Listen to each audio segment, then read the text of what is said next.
Hello everyone. आज हम discuss करेंगे जो आज का हमारा टॉपिक है वो है इलेक्ट्रोमैग्नेटिक रेडिएशंस। लास्ट टाइम हमने डिस्कस करी थी कि वेव्स हमारे पास क्या होती है।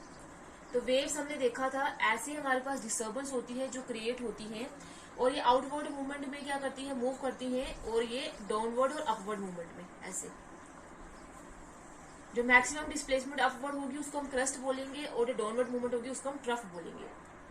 और इसके कुछ करेक्टरिस्टिक्स भी थे, जैसे अगर हमारे पास वेव दो क्रस्ट के बीच में, या हमारे पास जो पूरी लेंथ होती है एक वेव की उसको हम क्या बोले थे, वो हमारे पास क्या थी, उसी की वेवलेंथ थी, या दो क्रस्ट या दो ट्रफ के बीच में जो डिस्टेंस होता है उसी को हम वेवलेंथ बोलते हैं। फिर ये जो हमारे पास लेंथ थी और जो डेप्थ थी हमारे पास ट्रफ की उसको हम क्या बोल रहे थे, वो हमारे पास क्या है, एम्पलीट्यूड, जिसको हम ए से डिनोट कर रहे थे। फिर कितने नंबर ऑफ वेव्स जो है वो पर्टिकुलर पॉइंट से पास होंगी एक सेकंड में, उसको हम फ्रीक्वेंसी बोल रहे थे, जिसको हम न्यू से रिप्रेजेंट कर रहे थे। उसके बाद वेव नंबर हमने देखा था कि एक पर्टिकुलर लेंथ में कितनी वेव्स जो है वो पास हो सकती हैं, वो उसकी क्या थी, वेव नंबर, जिसको हम न्यू बार से रिप्रेजेंट कर रहे थे। फिर वेलोसिटी थी कि हमारे पास कितने हमारे पास जो डिस्टेंस एक वेव जो है ट्रेवल करती है उसको उसकी वेलोसिटी बोल रहे थे, जिसको हम सी से रिप्रेजेंट कर रहे थे। तो आज हम डिस्कस करेंगे कि इलेक्ट्रोमैग्नेटिक रेडिएशंस क्या होती है। तो एक साइंटिस्ट था जिसका नाम था जेसी मैक्सवेल। उसने 1864 में, इसका पूरा नाम है James clerk Maxwell, James clerk Maxwell. उसने 1864 में वेव थ्योरी ऑफ लाइट दी थी। वेव थ्योरी ऑफ लाइट, या उसी को हम बोलेंगे इलेक्ट्रोमैग्नेटिक थ्योरी या फिर इलेक्ट्रोमैग्नेटिक वेव थ्योरी। तो उसने ये वेव थ्योरी दी थी। उसमें उसने ये बोला था कि एक तो उसने ये बोला था कि हमारे पास कोई भी अगर चार्ज पार्टिकल होता है, जो रदरफोर्ड का ड्रॉबैक था, अगर उसके इर्द गिर्द कोई और चार्ज पार्टिकल मूव कर रहा है तो उसकी जो वो अपनी डायरेक्शन, अपनी जो स्पीड है वो आस्ते कम करेगा, और स्पीड कम करते करते डिस्टेंस भी कम करेगा और सेंटर में आके गिर जाएगा। ये उसने बोला था। और भी उसने कुछ चीजें बोली थी, वो ये थी, उसने ये देखा कि जो लाइट होती है, जो लाइट, चाहे वो आर्टिफिशियल हो चाहे वो नेचुरल हो, जो सनलाइट होती है, और दूसरी जितनी भी फॉर्म्स है एनर्जी की, अदर फॉर्म्स ऑफ एनर्जी, चाहे वो हीट होगी, दूसरी जितनी भी फॉर्म्स है एनर्जी की, वो क्या होती है हमारे पास, वो स्पेस में प्रोपोगेट करती हैं, मतलब ट्रैवल करती हैं, मूव करती हैं in the form of waves, in the form of waves. उसने क्या बोला कि जो लाइट होगी और जितनी भी दूसरी फॉर्म ऑफ एनर्जी है वो स्पेस में ट्रैवल करेंगी, प्रोपोगेट होंगी, किसकी फॉर्म में, in the form of waves. अब जब स्पेक्ट्रोस्कोपिक टेक्निक से, स्पेक्ट्रोस्कोपिक टेक्निक्स वो होती हैं, ऐसी टेक्निक्स होती है जिसको हम लाइट की प्रॉपर्टीज को स्टडी कर सकते हैं। स्पेक्ट्रोस्कोपिक टेक्निक से ये देखा गया कि ये जो हमारे पास वेव्स होती हैं, जो ये एनर्जी की जो फॉर्म्स है या लाइट है जो वेव्स की फॉर्म में ट्रैवल करती है, उसके पास इलेक्ट्रिक फील्ड भी होता है और मैग्नेटिक फील्ड भी होता है। दोनों होते हैं, इलेक्ट्रिक फील्ड भी होते हैं और मैग्नेटिक फील्ड भी होते हैं। इसीलिए उसने इन रेडिएशंस को, इन वेव्स को नाम दे दिया इलेक्ट्रोमैग्नेटिक वेव्स, इलेक्ट्रोमैग्नेटिक वेव्स, क्योंकि इसके पास इलेक्ट्रिक फील्ड भी है और दूसरा मैग्नेटिक फील्ड भी है। तो यहाँ से इसका नाम क्या पड़ गया, इलेक्ट्रोमैग्नेटिक वेव्स। अब ये मैग्नेटिक फील्ड और इलेक्ट्रिक फील्ड क्या होता है, सपोज हमने यहाँ पे ये मैग्नेट लिया हुआ, एक ये उसका हो गया नॉर्थ पोल, ये हो गया उसका साउथ पोल, और इसके बीच में एक हमने सब्सटेंस या एक ऑब्जेक्ट रख दिया है। तो क्या होगा, जब हमने एक ऑब्जेक्ट रखा है तो इसमें हमारे पास इमेजिनरी लाइंस जो है वो निकलेंगी बाहर। उन इमेजिनरी लाइंस को हम बोलते हैं magnetic fields of lines. Imaginary का मतलब वो एक्चुअल में नहीं होती है, हमने सिर्फ इमेजिन करी है, तो ये मैग्नेटिक फील्ड्स ऑफ लाइन जो है वो वहां से पास होती है। अब in magnetic fields of light जो क्रिएट होती है, जो मैग्नेटिक फील्ड क्रिएट करता है, उसकी वजह से यहाँ पे एक एरिया जो है वो बन जाता है। मतलब ये जो हमारे पास ये जो मैग्नेटिक फील्ड्स ऑफ लाइन्स है, ये सब्जेक्ट के ऊपर दो फोर्सेस जो है वो इम्पोज करेंगी। वो फोर्सेस अट्रैक्टिव भी हो सकती हैं और रिपल्सिव भी हो सकती हैं। तो अट्रैक्टिव और रिपल्सिव फोर्सेस जो है वो इम्पोज करेंगी सब्जेक्ट के ऊपर, और ये पूरा जो हमारे पास एरिया बन जाएगा, ये बन जाएगा मैग्नेटिक फील्ड। मतलब मैग्नेटिक फील्ड के प्रेजेंस में क्या होगा, एक ऑब्जेक्ट मैग्नेट से क्या करेगा, अट्रैक्टिव या रिपल्सिव फोर्सेस जो है वो एक्सपीरियंस करेगा। इसी को हम बोलते हैं क्या है, वो मैग्नेटिक फील्ड है। तो ये जो इलेक्ट्रोमैग्नेटिक रेडिएशन होती है वो मैग्नेटिक फील्ड होता है उनके अंदर। और दूसरा है हमारे पास इलेक्ट्रिक फील्ड। जैसे ये होता है वैसे चार्ज अगर हमारे पास है कोई G+Q चार्ज है, तो ये जो पूरा जो एरिया होगा ये इसका क्या होगा, इलेक्ट्रिक फील्ड होगा।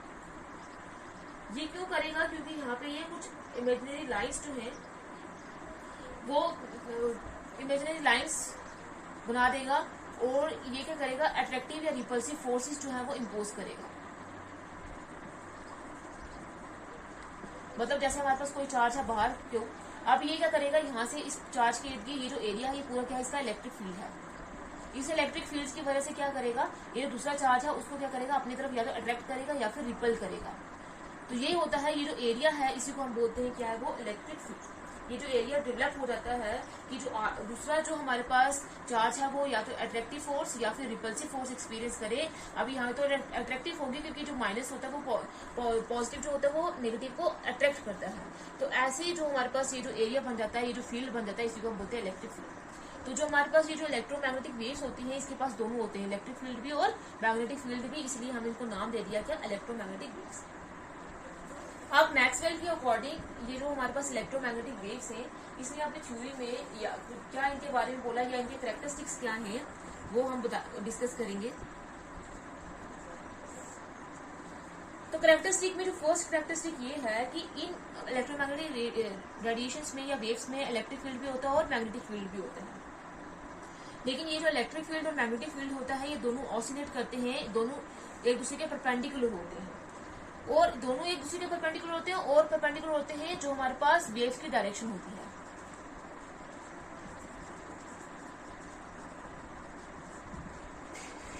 मतलब ये है कि ये दोनों जो हमारे पास इलेक्ट्रिक फील्ड और मैग्नेटिक फील्ड होंगे ये एक दूसरे के तो परपेंडिकुलर ऑसिलेट कर रहे होंगे, प्रेजेंट होंगे, लेकिन ये दोनों परपेंडिकुलर आपस में होने के बाद भी ये दोनों किसके परपेंडिकुलर होंगे, जो हमारे पास वेव की डायरेक्शन है वो जिस डायरेक्शन में वेव्स मूव कर रहे हैं उस डायरेक्शन में उनके भी क्या होंगे, ये परपेंडिकुलर होंगे।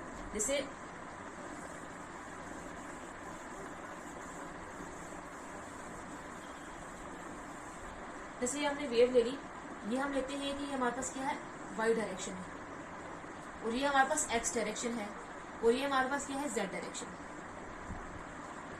ये हमारे पास डायरेक्शन है जिसमें जो वेव्स है वो मूव कर रही होंगी, जो जिसमें जो वेव्स है प्रोपोगेट कर रही होगी। और ये जो वाई डायरेक्शन है ये वो है जो हमारे पास इलेक्ट्रिक फील्ड कंपोनेंट है। ये आ गया इलेक्ट्रिक फील्ड कंपोनेंट।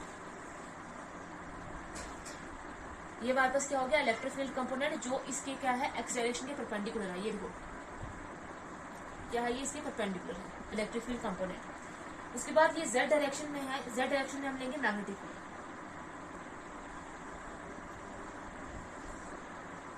तो ये हमारे पास जो जेड डायरेक्शन का है ये ऐसे आ रहा है। अब ये जो है ये हमारे पास क्या था, इलेक्ट्रिक फील्ड। अब ये जो मैग्नेटिक फील्ड है वो इस इलेक्ट्रिक फील्ड के क्या हो गया, परपेंडिकुलर हो गया। मतलब ये ऐसे आएगा, ये हो गया हमारे पास इलेक्ट्रिक फील्ड कंपोनेंट, ये होगी हमारे पास वो डायरेक्शन जिसमें क्या होगा, वेव्स मूव कर रही होंगी, और ये हमारे पास क्या है, वो डायरेक्शन जिसमें हमारे पास क्या हो रहा होगा, मैग्नेटिक फील्ड जो है जो हमने जिस डायरेक्शन में लिया है। अब ये दोनों जो है वो एक दूसरे के परपेंडिकुलर हैं और दोनों मिलकर किसके परपेंडिकुलर हैं, जो हमारे पास जिस वेव डायरेक्शन में वेव प्रोपोगेट कर रहे हैं, ट्रैवल कर रहे हैं, उसके डायरेक्शन के क्या है, ये परपेंडिकुलर हैं। तो इसलिए हम बोलते हैं कि ये जो इलेक्ट्रिक फील्ड और मैग्नेटिक फील्ड होते हैं ये दोनों एक दूसरे के परपेंडिकुलर होते हैं और दोनों मिलकर किसके परपेंडिकुलर होते हैं, जो हमारे पास डायरेक्शन होती है किसकी, जिसमें जो वेव्स जो होती है प्रोपोगेट कर रही होती है। नेक्स्ट इनका कैरेक्टरिस्टिक ये है कि कोई भी अगर हमारे पास वेव्स है, चाहे वो हमारे पास सन रेज हैं जो सूरज से आती हैं, सन से आती हैं, या वो हमारे पास माइक्रोवेव से जो हमारे पास ये माइक्रोवेव ओवन्स में होती हैं, या फिर इंफ्रारेड रेज हैं जो ये रिमोट टीवी के रिमोट में होती है, जिसकी वजह से टीवी के हम सिग्नल्स चैनल्स जो है वो चेंज कर सकते हैं, या फिर एक्स रेज हैं जो हमारे जो बॉडी में से जो बोन्स की शेडो जो है वो बनाती हैं। तो ये जो सारी रेज है ये हमारे पास स्पेस में ट्रैवल करती हैं सेम स्पीड से, और वो स्पीड कितनी है हमारे पास 3 × 10⁸ मीटर सेकेंड इनवर्स, जो कि क्या है, स्पीड ऑफ लाइट है। मतलब जितनी भी हमारे पास इलेक्ट्रोमैग्नेटिक रेडिएशन होगी वो हमारे पास किससे ट्रैवल करेंगी, स्पीड ऑफ लाइट से। उनकी स्पीड किसके बराबर होगी, जितनी लाइट की स्पीड है वो कितनी है, 3 × 10⁸ मीटर सेकेंड इनवर्स। नेक्स्ट जो इनका कैरेक्टरिस्टिक है वेव थ्योरी के अकॉर्डिंग ये है कि इनको कोई भी हमारे पास कोई भी इनको मीडियम नहीं चाहिए होता प्रोपोगेशन के लिए, ट्रैवल के लिए कोई भी मीडियम नहीं चाहिए होता। Do not required any medium for their propagation. जैसे हमने साउंड वेव्स को देखा था, उनको एक मीडियम चाहिए था। जब एक इंसान बोल रहा था तो उसके अंदर हमने देखा था एयर उसको मीडियम चाहिए, एयर के पार्टिकल्स को कोई वाइब्रेट करके वेव्स की फॉर्म में चेंज करके दूसरा इंसान सुन सकता था। तो उसको साउंड वेव्स को एयर चाहिए था एज अ मीडियम ट्रेवल करने के लिए। लेकिन जो हमारे पास इलेक्ट्रोमैग्नेटिक रेडिएशन होती है उनको कोई भी मीडियम जो है वो उनकी जरूरत नहीं होती है, वो वैक्यूम में भी जो है वो ट्रेवल कर सकते हैं। जैसे हमारे पास जो लाइट होती है वो सन से एम्प्टी स्पेस से आती है, तो इसको कोई मीडियम नहीं चाहिए कि उनको कोई मीडियम मिले तभी जाके वो अर्थ तक पहुंचेंगी या फिर ट्रांसमिट होगी या फिर प्रोपोगेट करेंगी। तो ये हमारे पास कुछ कैरेक्टरिस्टिक थी इलेक्ट्रोमैग्नेटिक रेडिएशन। अभी हमने देखा कि इलेक्ट्रोमैग्नेटिक रेडिएशन क्या होती है, ऐसी रेडिएशन जिनमें इलेक्ट्रिक फील्ड भी होता है और मैग्नेटिक फील्ड भी होता है। और फर्स्ट ये होता है कि जो ये इलेक्ट्रिक फील्ड और मैग्नेटिक फील्ड होता है ये एक दूसरे के परपेंडिकुलर होते हैं, ऑसिलेट करते हैं। और फिर किसके परपेंडिकुलर, जो हमारे पास डायरेक्शन होती है कौन सी वाली, जिसमें वेव्स जो होती है वो प्रोपोगेट कर रही होती है, उनके भी परपेंडिकुलर होती है। दूसरा ये है कि जितनी भी हमारे पास इलेक्ट्रोमैग्नेटिक रेस होंगी वो सेम स्पीड से ट्रैवल करेंगी, और सेम स्पीड क्या है, स्पीड ऑफ लाइट। और इनको कोई भी मीडियम नहीं चाहिए होता अपने प्रोपोगेशन के लिए, कि वो इनको ट्रैवलिंग के लिए मूव करने के लिए कोई भी मीडियम नहीं चाहिए होता है। ये एम्प्टी स्पेस से वैक्यूम से भी क्या कर सकते हैं, मूव या प्रोपोगेट कर सकते हैं।